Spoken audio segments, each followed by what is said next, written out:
Ok les amis, c'est jeudi, vendredi. Ouh, rien de plus. C'est vendredi, on a déposé les fichiers nounou ce matin, elles y sont toutes les deux pour toute la journée. Babou est ensuite allé faire des courses, voilà, il est parti en ville parce qu'il y a pas mal de choses à faire. Donc il est parti ce matin faire plein de trucs en même temps. Moi j'ai réparé un peu l'appareil photo, voilà, donc c'est-à-dire que là j'ai le retour. J'ai du scotch qui est mis un peu partout, n'importe comment. C'est pas terrible. Il faut vraiment qu'on le change parce que là, vous savez, à force de mettre du scotch, en fait on met du scotch d'électricien, non du Chatterton dessus. Et à force avec la chaleur et tout, le scotch il fond. Du coup l'appareil photo il colle, enfin c'est... Ça va plus du tout là. Donc voilà, je suis toute seule ce matin, je vais en profiter pour ranger un peu la maison et répondre aux commentaires. Puisque là, comme on n'était pas là pendant quelques jours, ça s'amoncelle, donc il faut vraiment qu'on réponde aux mails et tout ça. Et voilà, donc je vous laisse, je vais travailler. Les amis, vous êtes en direct de mon bureau. Je m'arrête un petit instant puisque je suis en train de répondre aux commentaires. Et sous l'un des derniers vlogs, elle est malade et elle gère, je crois que ça s'appelle comme ça. Oui, c'est même malade, elle gère. Vous êtes très nombreuses à m'avoir posé la question à moi si j'avais pas oublié de donner le biberon de céréales à Olivia, si j'ai oublié d'en parler, si voilà comment ça s'est passé, etc. Donc je vais revenir là-dessus puisqu'en fait effectivement on en a pu reparler. Alors ce qui s'est passé, c'est qu'on a fait un biberon de mon lait avec des céréales dedans pour Olivia pour le soir, pour essayer qu'elle tire un petit peu plus loin avant de remanger dans la nuit, voir qu'elle ne mange pas la nuit. Ce qui s'est passé, c'est qu'en fait elle ne l'a pas bu. Voilà. Ça lui donnait envie de vomir, le goût différent. Voilà, elle n'avait pas du tout envie, ça ne l'intéressait pas. Donc du coup ça s'est terminé ce soir-là que je lui avais donné le sein, je crois. Il me semble, ce soir-là que j'ai donné le sein.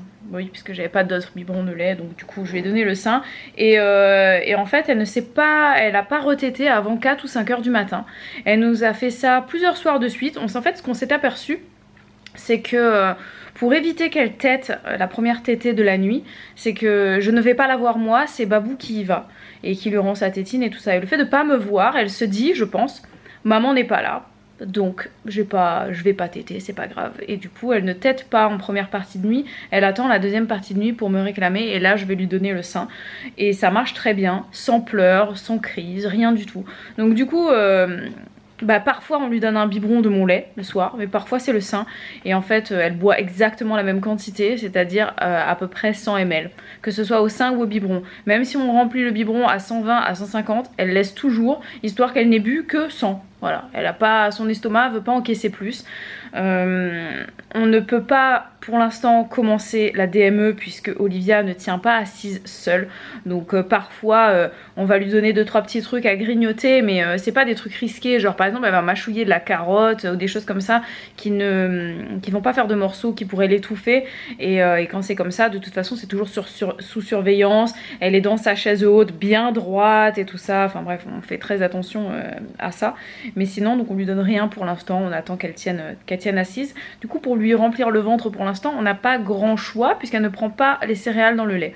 Le seul truc qu'elle boit ça va être mon lait dans un biberon ou alors le lait au sein. Et voilà, et comme je vous l'ai dit elle ne boit pas plus au biberon qu'au sein. Donc finalement on ne gagne rien à lui donner le biberon le soir. Du coup voilà, en ce moment on fait plutôt au sein le soir. Mais par contre elle ne prend plus la première tétée de début de nuit. Sauf hier soir, ce qui s'est passé, c'est qu'elle a mangé. En fait, elle était chez la nounou et elle lui a pas donné le biberon du goûter puisqu'elle n'avait pas encore faim. Donc du coup, moi j'ai tiré mon lait, ce qui fait qu'elle n'avait pas suffisamment au sein en rentrant. Du coup, je lui ai fait un biberon, mais c'est un goûter tardif. Il devait être genre 18 h. C'est pas du tout l'heure habituelle pour elle. Du coup, à 20 h 30, elle était fatiguée, elle voulait aller au lit. Je lui ai donné un peu le sein, mais elle a pris quasiment rien parce qu'elle était fatiguée et qu'elle n'avait pas encore faim. Du coup, elle a dormi à 20 h 30 comme d'habitude, mais elle a réclamé ensuite à téter vers minuit. Je lui ai donné, c'était l'heure à peu près où j'allais me coucher, donc c'était pas trop dérangeant pour moi. Je lui ai donné le sein vers minuit, elle a bien mangé et ensuite elle a attendu 9 h ce matin. Voilà, elle s'est réveillée 2 fois cette nuit juste pour réclamer la tétine. Je lui ai rendu sa tétine et elle a pas réclamé le sein du tout, elle s'est rendormie direct. Donc voilà, je pense que j'ai suffisamment parlé là. Babou il doit être vert là, sorry. Et les gars, faisons un petit point santé. Je cherche un nouvel endroit, c'est ça, genre ça passe pas au même endroit, mais en fait on va rester là. Un petit point santé des filles. Alors Babou n'est pas encore malade. Déjà sachez-le, Babou n'est pas encore malade. Non, ce n'est pas une fille, je sais pas pourquoi j'ai commencé par lui. Je suis beaucoup moins malade. Donc est-ce que l'air de la montagne m'a soignée? C'est fort possible. Mais voilà, je ne suis quasiment plus enrhumée. Ma voix n'est plus enrouée. J'ai plus le nez qui coule. Je vais me moucher un petit peu de temps en temps, 2-3 petits éternuements. Mais vraiment c'est en train de passer. Ma gorge me gratte plus. Elena est toujours bien enrhumée mais elle dort sans problème. En fait maintenant c'est la toux, donc je pense que le petit virus est en train de partir doucement. Donc on est assez content. Elle a jamais fait de fièvre à aucun moment, donc ça va. Et Olivia n'est pas encore malade. Voilà, je pense qu'elle attend que tout le monde soit guéri pour s'y mettre à son tour et que du coup la maladie perdure dans la famille. Je ne sais pas, mais en tout cas elle n'est pas encore malade. J'ai décidé de me mettre dans notre lit conjugal pour revenir sur nos derniers vlogs qui étaient un petit peu plus ternes parfois, où même Babou vous a fait des monologues à vous parler un petit peu, voilà, de petites situations un petit peu tendues dans notre couple. Merci à tous pour votre soutien, pour vos mots et tout ça suite à ces petits conflits entre nous. Il y a quelque chose, il y a une remarque que j'ai beaucoup aimée. C'était quoi? C'était un truc du style un couple sans dispute est un couple divorcé. Ouais, un truc dans le genre. Je trouvais ça sympa. C'est vrai que c'est pas cool quand tu te disputes dans ton couple, mais je pense qu'il n'y a aucun couple qui ne se dispute pas. La dispute, ça peut être quelque chose de très sain, puisque ça veut dire qu'il y a des accords, ça veut dire qu'il y a dialogue. Ouais, je pense que c'est sain qu'il y ait des disputes, faut pas non plus qu'on s'envoie des assiettes, alors là c'est plus sain, hein. Mais voilà, c'est tout à fait normal, et c'est vrai que dans notre couple, on est quand même assez fusionnel, et quand on n'est pas d'accord, on le vit assez mal l'un comme l'autre. Et avec la fatigue, eh ben, il y a beaucoup de choses sur lesquelles on n'est pas d'accord, et c'est totalement stupide. C'est vraiment stupide, c'est-à-dire que tout est prétexte à se disputer, puisqu'en fait c'est notre façon à chacun de gérer la fatigue. Voilà, c'est plus facile de mettre la faute sur l'autre tout le temps, alors qu'au fond on sait très bien que c'est pas de la faute de l'autre, hein. Si on dort pas, si on dort mal, ben voilà, hein, c'est parce que quand on a des enfants c'est toujours plus difficile de dormir correctement. Bon, je vais m'asseoir, on va pas rester comme ça tout le temps non plus. Vous aurez noté que mon lit n'est pas fait, c'est normal, c'est Babou qui en est sorti en dernier et il ne fait jamais le lit. Voilà, c'est jamais un sujet de dispute par contre, hein, parce que c'est acté, c'est moi qui fais le lit. Ce que je voulais vous dire par rapport à ça, voilà, je ne me plains pas du tout du fait qu'on ait des enfants. Avoir des enfants, c'est vraiment un très très beau cadeau. Je le souhaite à tout le monde d'avoir des enfants. Mais une chose est sûre, quand les enfants sont en bas âge, quand ce sont des bébés, c'est pas facile tous les jours. Voilà, ça, je pense que tout le monde sera d'accord avec moi là-dessus. Et après, j'en vois déjà qui me disent, mais ouais, mais t'es sûre que t'en veux 3, voire 4? Je dis, oui, j'en veux 3, même peut-être 4 enfants, j'en sais rien. Ça dépendra si le papa veut bien me faire un 4e enfant. Déjà, il est peut-être pas trop d'accord pour le 3e, mais on l'aura quand même. Et oui, je sais que ce sera difficile, mais ce sont des années qui sont aussi belles que compliquées. Et une fois que t'as passé le cap de l'âge bébé, eh ben, il y a d'autres problèmes qui vont arriver. C'est les problèmes de l'enfance, de l'adolescence, de l'école, des devoirs. Mais c'est pas la même chose, c'est pas la même fatigue. Et puis de toute façon, t'apprends ensuite à gérer ta fatigue avec le temps. Et là, c'est vraiment là où c'est le plus difficile en termes de fatigue. C'est vraiment les 2-3 premières années de vie d'un enfant. Et voilà, et surtout quand on a plusieurs, ben, c'est un peu plus long cette période forcément. Donc voilà, mais on prend notre mal en patience et puis ça va aller, et ça va aller pour vous aussi si vous êtes dans des situations pareilles.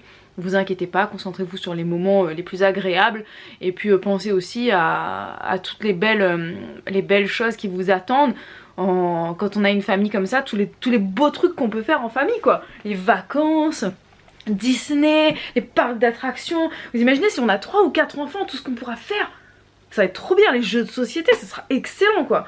On pourra faire des jeux plus sympas quoi que si on en avait qu'un. Ouais. Donc ce serait moins fatigant si on en avait un seul, mais ce serait moins drôle aussi. Salut les amis, comment allez-vous? Je reviens des courses. Enfin, ça fait un moment maintenant. Là je suis en train de faire des montages. On a mangé notre repas du midi. Là nous sommes dans l'après-midi, donc en rangement et en travail.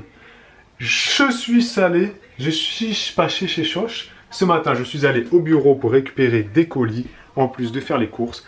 parce que quand vous nous écrivez, ça arrive au bureau, où il y a le comptable, etc. Ça n'arrive pas à la maison. Et nous tenons à remercier Hortense. Regardez-moi ce tas de linge sur le lit. Et Bibou me dit, regarde tout le linge que je dois ranger. Je dis, bah oui, mais je sais pas moi, d'où il sort tout ce linge. Ça fait combien de machines que Bibou, t'as pas rangé le linge? Hein? Sincèrement, Bibou. Oui, mais... Franchement, regarde-moi tout ça. Est-ce que tu as une excuse à faire valoir? Non. En plus, tu fais ça bien, tu fais des petits tas, des petits trucs. Les chaussettes d'un côté, les scies de l'autre, nos vêtements là-haut. Qu'est-ce que t'as organisé? Et pourquoi t'aides pas ta femme à ranger le linge? On prendrait trop de temps. Non, parce que chacun a son rôle dans ce foyer. C'est ça, chacun ses missions. Moi, j'étends le linge, mais je ne range pas le linge. Voilà, c'est ça. Et Bibou n'étend jamais le linge. Hein? Le moins possible. Le moins. Chacun son rôle, comme ça on est mieux. Hein? Qu'est-ce que tu fais? Bah, faut que tu te lèves en même temps que moi, suis mes mouvements. Mais moi, je perds pas de temps. Mais fais pas genre, tu perds pas de temps. Ça fait 3 machines. Elle me dit tout à l'heure, ça fait 3 machines, je suis débordée. J'aurais dû le faire avant. Non, j'ai pas dit j'aurais dû le faire avant, parce que j'ai pas eu le temps de le faire avant. Sinon, je l'aurais fait avant. Et écoutez, voilà, hein, des fois je commence. En fait, j'avais commencé à ranger. Et à un moment donné, Elena est venue. Et Elena n'est pas là, elle est chez nous. Non, bah là, elle est tu pas. parles d'Elena. Mais parce que c'était avant. C'est pour ça que j'avais pris du retard. Mhm. Après, on est parti à la montagne. Peu importe. Donc, bref, Chacun a sa façon d'organiser sa vie. c'est ça. Tout à fait. Vous faites comme vous voulez. Elle fait comme elle veut. Oui, Je fais comme je veux. toujours. Dans le respect de l'autre. Arrête de dire n'importe quoi. Va faire tes trucs et laisse-moi ranger donc. En fait, là, je suis en train de vous parler parce que l'ordinateur est un peu en train de ramer. Donc, j'ai rien à faire. Tu vois, d'accord, tu t'ennuies donc tu fais je un- m'ennuie, l'ordinateur rame, donc quand l'ordinateur rame, je peux pas travailler efficacement, donc autant que je vienne faire le relou devant cette caméra. Mais là, je vous laisse pour voir où en est mon magnifique acolyte. Les amis, on a un souci. Il y a une drôle d'odeur dans cette pièce. Ça pue, ça pue, ça pue. Bon, ça pue pas Ça pue énormément. pas, c'est juste qu'il y a une odeur. Mais une odeur de pourri. Il y a une odeur de quelque chose qui est en train de pourrir dans cette pièce. Donc je soupçonne Elena d'avoir mis un truc à manger quelque part ici dans un et tiroir. je ne sais pas où. J'arrive pas de mon Où nez est-ce qu'ils sont? à pister l'odeur. mais Et c'est- je sais pas où est-ce que c'est. Mais c'est impossible à pister, on n'est pas des chiens. Non. Ah oui, donc les amis, en commentaire, s'il vous plaît, vous nous dites, est-ce qu'il est là? Est-ce que c'est là? Est-ce que ce serait pas sous le lit? Bah, si c'était sous le lit, on l'aurait déjà vu. On n'est pas des idiots. Non, mais blague à part, si vous êtes dans cette situation, parents, Sachez que vous n'êtes pas seul. sachez que vous n'êtes pas seul et donnez-nous votre solution. Comment faire pour retrouver un aliment moisi dans une chambre où il y a 50 tiroirs? Ouais. Genre, tu vois, tu vas pas ouvrir les tiroirs et enlever tous les vêtements et tout. Et tu vois, donc... Non mais je sais pas. Ou alors on attend que ça pourrisse vraiment, qu'il y ait des vers de terre qui sortent Arrête. d'un tiroir. Non mais je sais pas, on verra. On est allé chercher les filles chez Nounou et regardez, et là elles sont habillées, enfin Elena est habillée, je vous la montre, parce que là on va sortir chez des amis. Tu montres Elena, tu te tournes? Tu fais le tour? Waouh, encore? Tu tournes? Waouh, j'aime bien tes chaussettes, et ta chemise elle est jolie hein? Oh, c'est maman qui t'a habillée comme ça? Oui? T'es timide parce qu'il y a des gens qui te regardent? On a un problème. On a un problème. Olivia Houston. Ah, bah il faut... Olivia s'endort et il faut qu'on s'en aille, donc allons vite parce que... Ah oui. Bah les amis, on va vous dire tout de suite, ici rouge à lèvres. s'achève. Ce vlog. Merci d'avoir passé cette petite journée en notre compagnie. Merci d'avoir mis le pouce. Merci d'avoir mis le pouce pour le magnifique rouge à C'est lèvres. beau le rouge à lèvres, oui. Oui, c'est beau d'avoir commenté. Et on vous dit à demain les amis. Pour un nouveau vlog. Ciao ciao. Bye bye. Bye bye. Excellent.